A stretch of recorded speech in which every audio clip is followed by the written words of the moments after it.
Walang ingat at questionabling investment decisions ng mga liderato ng Government Service Insurance System o GSIS.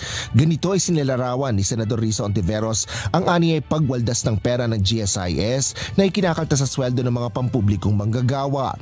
Paliwanag ng mambabatas, ang investments ng GSIS ay dapat alinsunod sa mga regulasyon para sa milyon-milyong Pilipino na umaasa sa pensyon at iba pang benepisyo nito.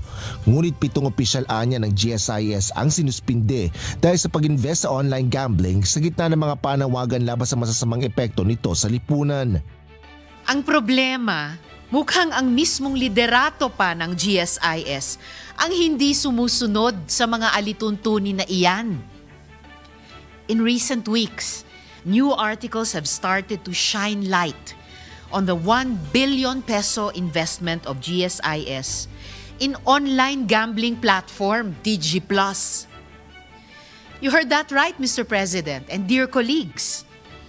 Pinaka-nakakagulat sa lahat, nag-invest ang GSIS, naglagpas 1 bilyong piso sa online sugal.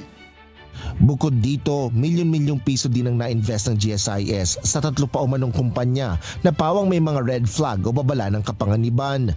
Kaya naman nanawagan ng senadora at iba pang mga kasamahan nito ng agarang aksyon mula sa mataas na kapulungan ng Kongreso.